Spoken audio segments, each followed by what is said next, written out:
How's it going, everyone? Gavin McGinness, proud founder of the Proud Boys and Vice Media, is due to arrive in Australia within a month. Obviously, the left don't like this fact, so they've already started the hit pieces. One of the hit pieces is what we're going to go over today. It's written by my new favourite far left communist, Kaz Ross, otherwise known as Kaz the Commie. She's put a piece in The Conversation essentially slandering her political opponents and especially Gavin McGinness. Kaz Ross is famous for saying things like this. And I think we need to take that same approach to Facebook, to YouTube and to Twitter. These are commercial platforms. It's not the village square, it's not like going to the pub. These are commercial platforms and they should be making sure that people aren't subjected to abuse, insults and the kind of language that I've already shown you today. Notice how she says they are platforms while specifically arguing for them to no longer be platforms, but publishers who decide what can and can't be published on their websites. Yeah, Kaz Ross is an idiot, if you haven't already guessed. So let's get into her article, shall we?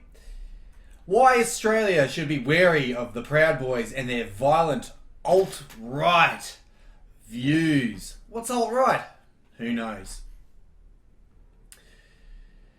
Australia has become a destination for a legion of far-right speakers. It's like 4 or 5 people that are non-Leftists, but they're all far-right and they're a legion from North America and the UK in recent months.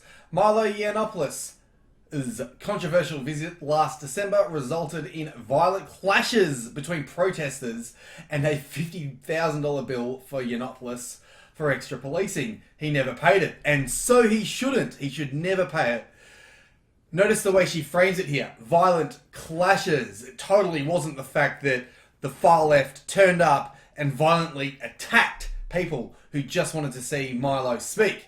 It was a clash. Notice how she calls it a bill and not extortion, which is what it actually is.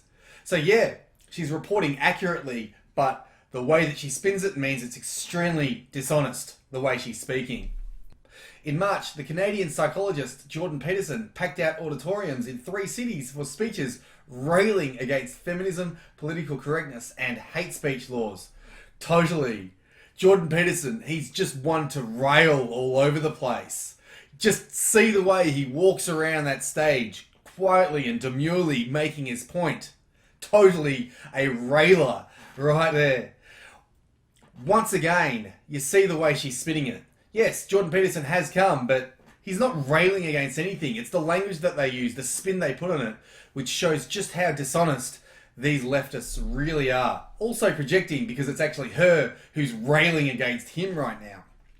This was followed by the visit of Canadians Lauren Southern and Stefan Molyneux, which sparked more anti-fascist protests. Again, she calls them anti-fascists, not communist violent thugs who are initiating violence against people simply because they disagree with what those people are saying. Nothing violent about the speakers they are supposedly protesting, yet they seem to think that it is okay for them to commit acts of violence and attack people and attack buses and throw things at people simply because they want to listen to someone that the far left disagrees with. You'll notice this denial of the far left's violence, the violence that is throughout this article. So she mentions Southern's "It's Okay to Be White" t-shirt. Obviously, that was a grievous sin according to these people because in their minds, it's not okay to be white. Then she mentions that Nigel Farage toured Australia 7 weeks later with his anti-immigration message, and Steve Bannon, former strategist to the US President Donald Trump, did an interview on ABC's Four Corners. None of these speakers has yet to attract an organised movement of followers in Australia, but these tours are certainly having an impact on society, as Hanson's Senate motion illustrates.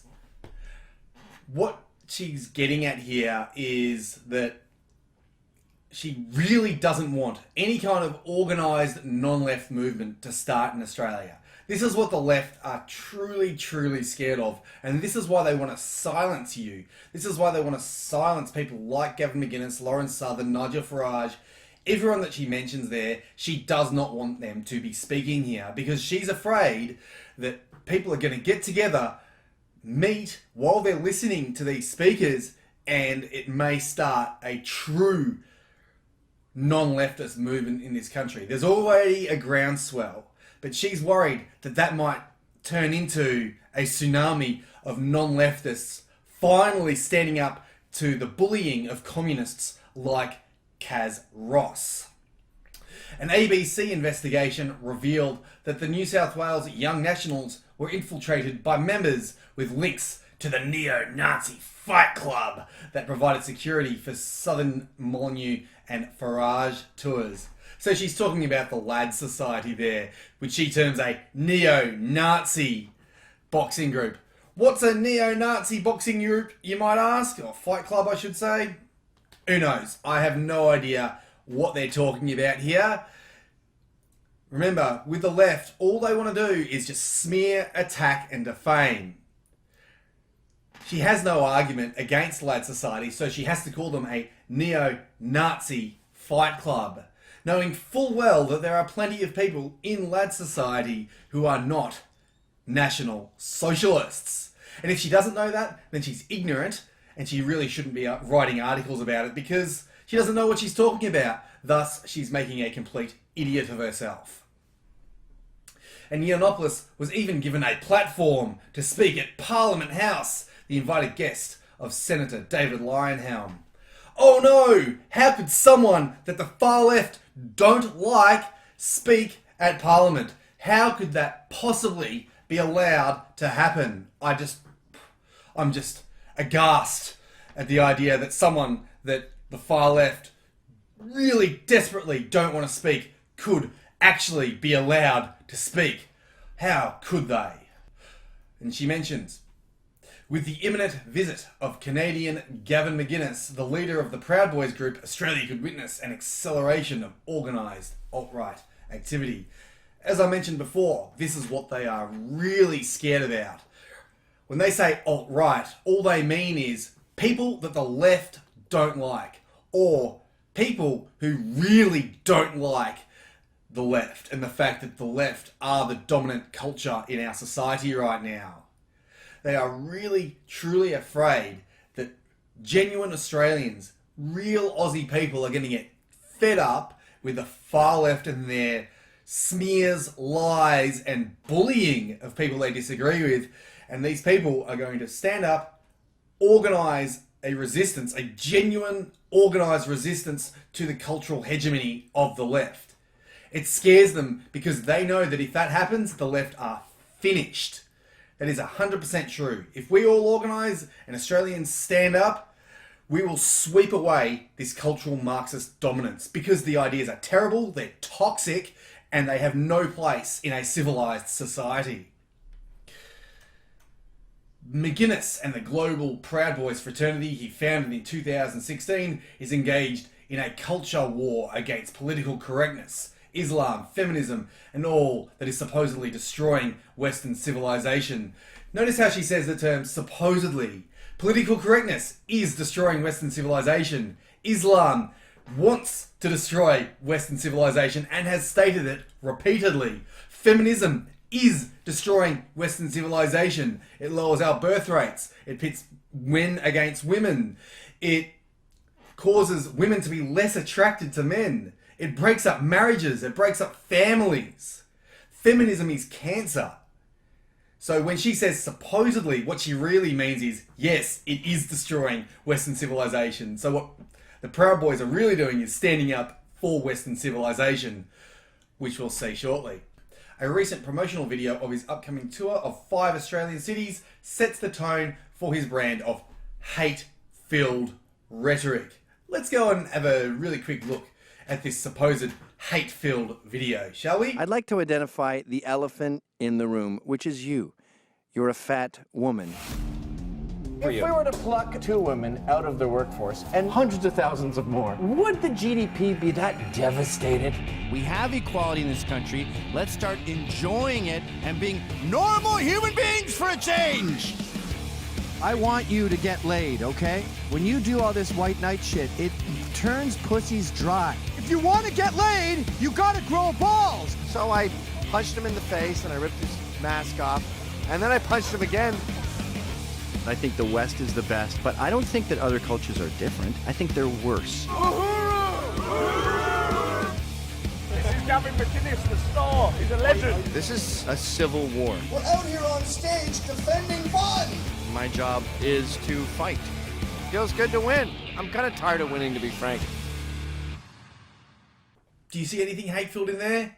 I don't see anything hate-filled at all in there. It's a call to fight. It's a call to stand up for Western civilization and your rights.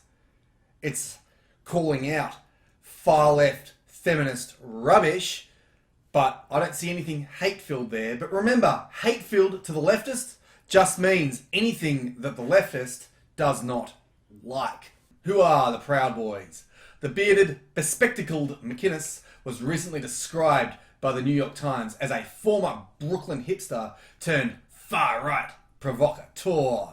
One of the co-founders of Vice magazine, he used his trademark aggressive style in recent years to carve out a career in the alt-right media sphere as an outrageous cultural agitator. Again, we are shown a perfect example of how the left frames the narrative.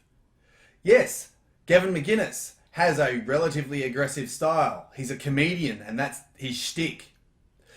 Gavin McGinness stands up for Western civilization. That's true.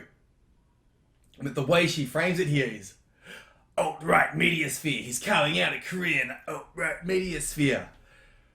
Another way of saying that is Gavin McGinness is finding an audience in the independent media because the mainstream media have thoroughly failed in their duty to Western civilization and to the truth. Therefore, he needs to branch out into the alternative media where he can actually have a genuine conversation with people who actually want to discuss things that are genuinely affecting our society. According to the left, that's the alt-right media sphere. According to normal people, that's just a continuation of the discussion. Videos of numerous street fights involving Proud Boys members have circulated widely online during recent months. Notice how she doesn't mention how those fights started. Notice how she doesn't mention what the Proud Boys are actually doing, and that is standing up to the far-left violence of Antifa and the far-left violence of other far-left groups who are initiating the violence. According to the far left, if Antifa and other communists go out and assault people and throw things at people and start fights and beat people up brutally in some instances, that's totally fine. But if you're a non-leftist and you stand up for yourself and you defend yourself, which is your God-given right, all of a sudden that means you are violent. You're initiating violence because you're defending yourselves and you're not on the far left. Far left do violence, apparently that's good. Non-leftists defend themselves, that's bad. This is the way the left are framing it, and this is why we have to call out their absolute rubbish. Shadow Immigration Minister Shane Newman has called for McGuinness's visa to be denied on the grounds he poses a significant risk to Australia. Of course, the left don't want him to speak, because if he speaks, that means more people might get infected with wrongthink. The left really don't like freedom of speech. They don't want anyone to hear what Gavin McInnes has to say.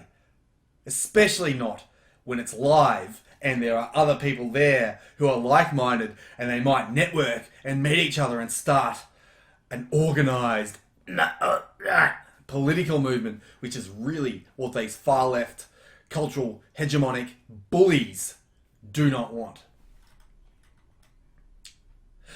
And she mentions the petition about keeping Gavin McGinness out, shows that there are 33,000 people in Australia who hate freedom of speech and want to see escalating tensions within our society, because if you stop free speech, all you do is escalate violence. Despite the group's history of violence, its Western chauvinism should be even more of a concern to Australians. So the fact that Gavin McGinness thinks the West is the best should be the biggest concern to you. You are not allowed to think that the West is the best, you racist. When members are admitted to the Proud Boys, they are required to make a public declaration. I am a proud Western chauvinist and I refuse to apologise for making the modern world. Fair enough. What would you apologise for that? I see no reason to apologise for me and my ancestors and other people like me and their ancestors. Why should they apologise for making the world safer, richer, more comfortable, healthier, all these things? Why should the West apologise for that? Kaz seems to love living in the West, as she lives in Tasmania. Admittedly a bit of a backwater, but still, she lives here. She obviously thinks the West is the best. Otherwise she wouldn't be here. What exactly does this mean? McGinness has made some of his views clear in the past, stating, I think the West is the best. I don't think other cultures are different. I think they are worse. A demonstrable fact, mind you. Other cultures are worse than ours, which is why everyone wants to come here. The West is the richest culture on earth, it's the safest culture on earth, and it was getting more and more safe before mass immigration. It's also the healthiest culture on earth with the longest life expectancy, I believe, or maybe Japan, but they're relatively westernized with free markets and all that kind of thing. But the West is the best. It is the best civilization on earth. It's the best culture we have ever had, and that is an objective fact. How is it that Communist Kaz doesn't want to admit that? I wonder why. Maybe it's because she wants to push a certain regressive and murderous ideology on the world. Clarifying his views after being criticised as a white supremacist, this is what the left does. Whenever someone disagrees with them, they call them a white supremacist. McGinness said the Proud Boys are not racist or homophobic and that members of any ethnicity or sexual orientation can join. What's wrong with that? But apparently, if you say the West is the best, that makes you a racist because, as Kaz knows, and as anyone with more than half a brain knows, culture and race are very strongly intertwined. Here's a point that you need to think about. When Gavin McGinness talk about Western chauvinism, essentially what they're kind of doing is virtue signalling to the left that they aren't racist, that they're okay with other races, that is. However, as Communist Kaz clearly shows us, it doesn't matter how you virtue signal. It doesn't matter whether you say, I'm not a racist, or I don't care about other races. The left are going to call you a white supremacist. They are going to label you a racist, alt-right, far-right, neo-Nazi, no matter what you say, no matter what you do. There's no point hiding it. Just say, yes, I believe the West is the best. Culture and race are intertwined. That is a fact. There's nothing wrong with saying that. And if they call you a racist for saying that, it means they are the racists. Because the only reason they're saying that is because you're white. So she concludes in only the way that a far-left communist can conclude. Why Australia and why now? McGinness has called Australia the last vestige of masculinity. And Yiannopoulos has called the country the last remaining bastion of free speech. Until recently, Australia has been an untapped market for the far right. Figures like McGinness are now seen as celebrities. They tour packed out auditoriums like rock stars. Can you feel the fear there? Just feel it. Feel how worried these leftists are that people are actually waking up and listening to ideas that aren't coming from the far left cultural Marxist establishment. They are worried. This is why they want to silence everyone who disagrees. This is why they attack you and anyone like you who dares say things like, I think the West is the best, as a racist. They are worried that that idea might take hold and spread all through society. And again, when that happens, the left are finished as the dominant cultural force in our society. They know that too, which is why they are fighting tooth and nail to keep their power. Each tour pushes the public debate in Australia further to the right. Oh no! How could we push debate further away from the far left hegemony? How could we actually want a real discussion about real issues in our society between grown-ups? How could we want to actually have a debate without being called idiotic names like the far right, white supremacist, neo-Nazi? The horror of it all. The absolute horror that we might want to take power away from far left authoritarian thugs. Give us a break. With more scope for conflict. Only conflict because the left keep escalating.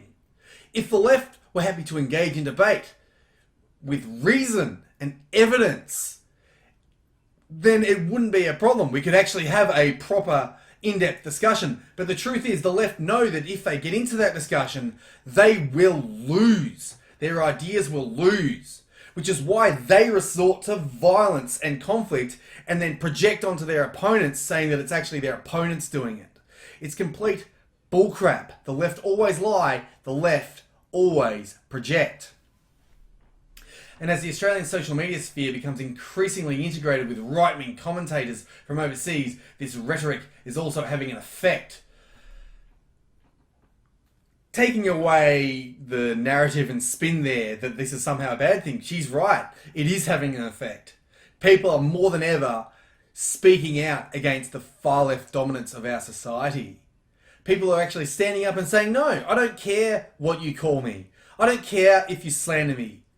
I'm here to stand up for my nation, for my people, and for my country against you. And they are truly worried about this fact.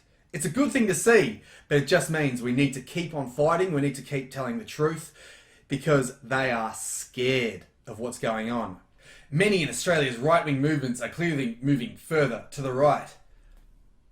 And many in Australia's far-left movements are moving much further to the left. This is a pattern we see all around the world, especially the Western world, in that because the middle is becoming unable to govern due to horrendously bad policies like mass immigration and high taxes and high debt and increased regulation and increased cost of living, all that kind of thing, it's polarizing society. And that's only made worse by the fact that the left control the narrative, or they have the biggest microphone, I should say, and they yell and scream at anyone who dares disagree with them. They call them white supremacists, all those names. The racist, sexist, homophobic, xenophobic, Islamophobic, you name it. The effect that this has is to polarize people. So you have people on the left and people on the right moving further and further to the left and the right, and people in the middle are like, what do we do? What do we do? And eventually they'll wake up and they'll have to choose a camp. This is just a pattern that we've been going through Western civilization, or in Western society over the last few years, over the last probably even longer than the last few years. It's probably started maybe 10, 15 years ago, even further back, because it is the left who are pushing this polarization. It's part of their strategy. The problem is for them, it's not working as intended. Too many people are going over to the sensible side of politics and they don't like it. For the rest of us, it's an opportunity to debunk spurious racism dressed up as a defense of Western civilization. Yeah, it's an opportunity to make a counter argument, but all she's done here is said, anyone I disagree with is a racist. Anyone I disagree with is a white supremacist. That's not an argument. You could sum this entire article up as, I don't like this because they are white supremacists and they're white supremacists because I disagree with them. And yeah, look, it gives her a chance to present a counter argument. It does give them a chance to present a counter argument, but that's not what they want. They don't want a debate. All they want to do is to silence their opposition. They just want to tell them to sit down, shut up, you're not a leftist, therefore you don't have the right to speak. I'll repeat it again. The fact that she's calling out Gavin McGinness here as a racist simply for defending Western civilization only goes to show that there is absolutely no point ever in even thinking about virtue signalling to the left in any way. They are going to call you a racist no matter what you do if you disagree with the left. It's just the way it is. So you may as well just go all out. Don't virtue signal. Don't muddle around the idea of civic nationalism and all that kind of thing. Accept the fact that culture and race are very, very strongly integrated. Culture is essentially ethnic in a general population. That doesn't mean that people of other races couldn't join Western culture and integrate and have all the values and ideas and attitudes of Western white people. It just means when you have a look at the population of the entire, have a look at the entire group, all it means is that a group of white people are going to have a society and a culture that is more likely to be more Western. It's going to be a Western culture. But then if you have a group of Asian people, that's going to be more of an Asian culture. Yeah, they'll be into marriage and all that kind of thing. But if you want your culture to remain, you need to keep your ethnic group as the majority. There's no point hiding this fact. There's no point hiding from this fact. And once again, what Kaz Ross proves here is that if you do try and hide from that fact, it won't change a thing. They're still going to call you a racist because the West is the best. The West was created by white people, and the left really, really do not like white people. I hope you enjoyed the video. Please don't forget to like, comment, and subscribe. Or, if you're not convinced yet, go check out all my other stuff. Not all my videos are like this. Consider donating via Patreon or PayPal if you really want to support my work. And I'll see ya when I see ya.